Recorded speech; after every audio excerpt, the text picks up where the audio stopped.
Welcome to Respiratory HQ's Journey to Success podcast, the podcast specifically for RT students because you all are the future of the respiratory therapy profession, and not everything you need for success can be found in your textbooks. I'm Tanya Peel. I'm so excited to be here to give you a little guidance and insight, a few tips, maybe a few tricks to help you be successful on your journey through respiratory therapy school. Let's get started. Hey everyone, it is good to be here with you again today. It's been just a minute since I've done a podcast, and I had said at the first of the year that I was really only going to report podcasts anymore as I was moved to do it. And something has been bothering me for the last couple of weeks, and I need to get it off my chest, and we need to talk about how it influences you in your education through respiratory therapy school. And it has to do with social media. All right. So let's just back up and give you a few statistics that may kind of be an eye opener. It was for me when I did my research. And by the way, I'm just going to tell you my research consisted of me Googling this. So it is not vetted statistics. Okay. It's just something to give you something to think about. So I just Googled how much time do we spend on social media? And so I found a finance site that it said that the average person uses social media 2 hours and 41 minutes of their day. Now, this is not internet usage. This is social media usage. This is TikTok, Instagram, Facebook, LinkedIn, those type of sites. Okay, so 2 hours and 41 minutes. And so I think to myself, well, that's interesting. And it started breaking it down by generations, which was also really interesting to me. So the baby boomer generation, which is at the age group of 59 to 77, supposedly they spend 1.6 hours on social media a day. Now, my husband is a baby boomer, and I can tell you, he spends more than an hour and a half a day on his classic truck sites on Facebook. So I'm really skeptical about these numbers. I'm a Gen Xer. Gen Xers are 43 to 58. And the website says that, a Gen Xer spends on average about 2.5 hours a day on social media. So I thought, oh, surely I don't. So I went to my phone to see, because the iPhone has screen time. Well, screen time's not turned on my iPhone. So today I turned it on. I'm going to monitor to see how much time I actually spend on social media. Anyway, going on with the generations, millennials who are 27 to 42, 3.8 hours a day on social media. The younger generations obviously are spending more time. We all spend a lot of time on social media, but the younger we are, the more time we're spending on it. But here's really what captured my attention is that this article said that average person that spends 2 hours and 41 minutes on social media a day, when you extrapolate it to their lifetime, that's 6 years and 8 months. And isn't that shocking? I don't know if that's true, but to think that I am wasting 6 years of my life on social media, that is, it's mind-boggling. It's absolutely ridiculous. But the fact of the matter is, we spend a lot of time on social media. So I want to drill this down to you and your respiratory therapy education, because you're spending time on social media in certain respiratory therapy groups, whether it's on Facebook, Instagram, you're watching certain content on TikTok. Everybody does it. I do it. So I really want to talk about the good, the bad, and the ugly of social media as far as your education is concerned. Let's talk about the good of social media. Okay, there are some smart therapists out there that are members of these social media groups. Just this morning, somebody had asked a question if somebody could explain APRV to them very simplistically. And I was just kind of scrolling through the answers, and there was a fantastic, simplistic explanation that was given. As a matter of fact, when I was reading it, I was thinking to myself, man, I couldn't have done a better job myself. And then as I kind of continued to scroll down the rest of the comments, there were other people that were interjecting their ideas, and some of them really, what they were answering was incomplete, some of it was wrong. And so I got to thinking to myself, okay, there's a lot of good out there. You'll get some people that really know what they're talking about and it can explain some things. But the bad thing is, it's sometimes people are wrong. Okay, so I thought to myself, I'm going to just do a little experiment. So I set a timer on my phone for 5 minutes, and I went through 3 different respiratory groups, and you can search the content by topic. And so I just pulled up APRV, and in 5 minutes, I was just scrolling through 3 different sites, looking at how people explained APRV. And in that 5 minutes time, I saw 3 examples that were absolutely 100% correct, concise, easy to understand, but I saw 8 that were wrong. That if you're a person and you're taking specialty credentialing exams like the ACCS exam, which APRV is on that exam, if you answered any of those questions based off of what was given in this social media group, you would be wrong, okay? If you're practicing clinically at bedside and you're practicing like that, it's wrong. And some of it was flat out unsafe for the patients. Okay, so just that 5-minute search, I found 3 really good answers and 8 really bad ones. Okay, so that's the bad thing about social media. There's a lot of incorrect content. So as a student, if you're going to ask a question on social media, you are going to have to be careful. And I'm assuming if you're asking the question, it's because you don't know. And if you don't know, how do you know if the people giving you an answer are correct?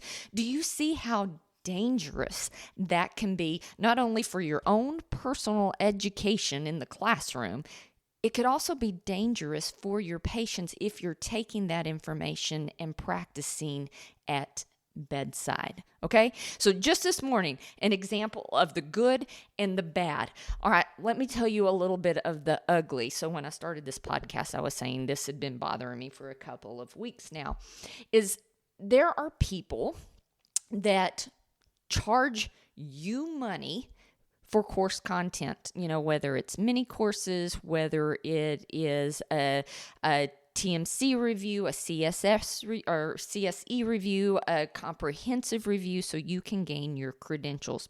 So I follow a lot of different people that produce content. I never look at their content because I don't want to accidentally mimic what they're teaching.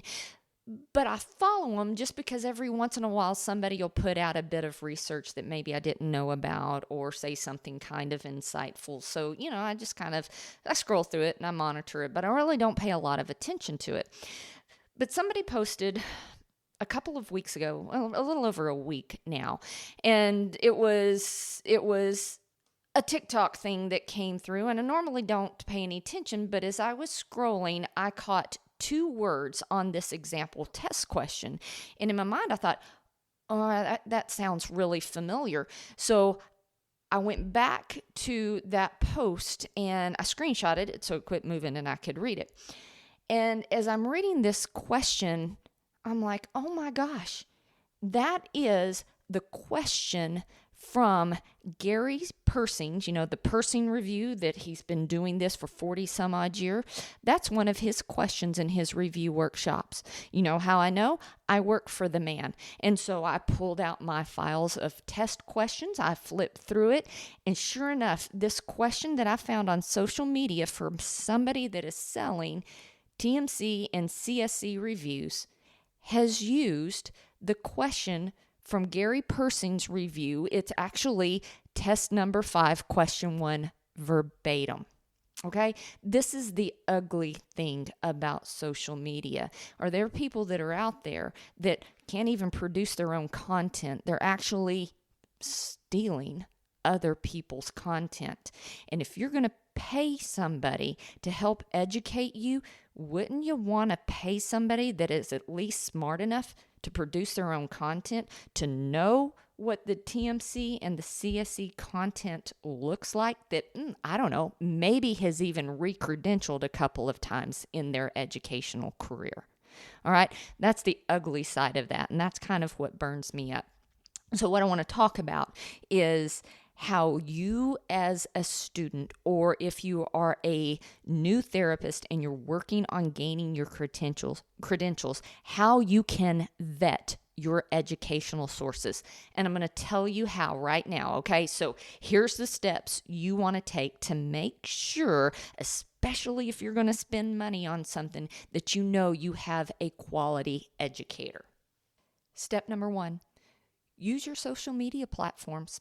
Absolutely. So can you, whatever social media you use, for example, Respiratory HQ, I use Facebook and Instagram. So you should be able to, if you use one of those platforms, type in the search Respiratory HQ. You should be able to find me very, very easily. So use your social media. See if you can find that person. That person on their social media platforms, you should probably be able to very easily find out who they are and a little bit of their background. It would be nice that you could put a face to their name. Okay? There's a lot of people out there that I know you're following that are very, very familiar. You see a face oftentimes on social media teaching. Okay? So you should be able to really easily put a face with the name. You can also read about them. Okay, you can read a little bit from their Instagram account, from their Facebook account to start knowing if they're legit. Okay, so if you can't find that on social media, my next thing I'm going to do is, if on their social media account they have a website, go to their website. On their website, can you put a face to their name? You ought to be able to. If they're selling you something on a website, you should be able to see who they are, and they should tell you a little bit of something about themselves. There should be contact info. Their contact info, you should have at least an email to get in touch with them. Okay, if not an email, some other form of communication. They should have contact information. All right. So if you use a website, anybody can put anything on their website, right? Okay, you don't have to take that for the gospel. Do a little research. The next thing you do, go to LinkedIn, okay? That's a professional networking site. So if you go to my website, Respiratory HQ, there is a whole page about me so you can see who I am and my educational background. And if you don't believe that, go to LinkedIn. Okay, look at me on LinkedIn. My resume's there. Look at the other contacts I have. They are contacts in respiratory therapy and respiratory therapy education. Also on LinkedIn, you can see if they're a former educator. All right. Nobody's going to understand MBRC content like a current or former educator. All right. So that's one of the ways, and I'm not saying just an educator is going to be able to give you that content. I'm not saying that at all. I'm just showing you how to vet your resources. But if they are an educator, you should probably be able to tell where they teach at fairly easily. Did you know you can go to the COARC website? So the COARC is the organization that accredits respiratory therapy programs. Okay, and this is public knowledge. I'll actually put it in the links of this in this podcast in the notes. I'll put a link to it so you can get the outcomes data on every accredited program in the United States. So, for example, you can find me. It's very easily to find the community college I teach with. Then you can go to the COARC website and you can download a spreadsheet with outcomes. Just search for the community college I teach from, and you can see my program outcomes. You can see the percent pass rate in my program. You can see the retention in my program. You can see the student surveys in my program. And all of that can be done in less than 5 minutes, you can vet me out. Okay? So you need to be making sure, if you're going to learn from somebody online, that it's somebody that's reputable. I do research on people myself. A couple of weeks ago, I was doing individual advising session with my students just to touch base with them. And one of my students said that she had reached out to an online instructor. All right. And this makes me very nervous because there's some really good tutors out there and some not so good tutors out there. So I start asking my students some questions. She has a right to go to external resources and spend her money however she chooses, but I don't want her to compromise her education. And my student was very open to me about who she was using. And so we had this really good conversation about if she ever got conflicting information from that tutor, to please feel free to come to me. I will double check myself. I could be wrong, so just to keep an open communication. Well, she also told me who this tutor was. And so this tutor is on the same social media sites. I knew who she was because I've seen her answer some students' questions. I've seen her correct false data, and she's done it in a manner that I agree with her. By the way, her name is Erin Sterling Cox, for those of you that are listening and you're wanting to, and her website is myvrest.com. All right, so I started there. I went into her social media accounts and I looked to see who she was. I saw that she had a website. I went to her website. I immediately could see her picture and read about her and her educational background. I then went to LinkedIn and viewed her LinkedIn page and what she had been doing. And then I just, I like to do my due diligence, especially when it's my students' education that's I'm worried about. So I contacted her. I emailed her. And she got back with me within a few hours, and we had a Zoom session set up for the following Monday. This was on a weekend. It was Saturday that I reached out to her, and we had a Zoom session that following Monday. And during that Zoom session, we talked about respiratory therapy education, and we talked about our beliefs in education and what her process was in tutoring. Okay. And so do you see, even I vet people out. I don't take people at their word. I'm going to make sure before I suggest somebody to my students that they are reputable educators. And that's all I'm doing is I'm just wanting you guys to be very, very smart and very cautious about you tapping into social media to enhance your education. Okay, just be smart. Worst case scenario, reach out to that person. I sell a clinical simulation success course. I try to email everybody when they buy it. I'm a little behind on that, actually, now that I've said that. But they can email me and ask for clarification questions. Your person that you're reaching out for information, especially if you're spending money, should be readily accessible to you. Okay? So just think about that. Just be very, very cautious with your education.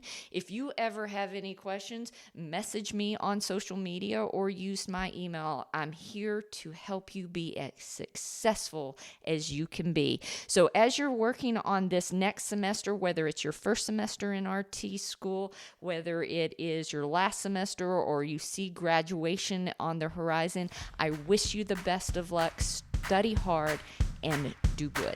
See you soon.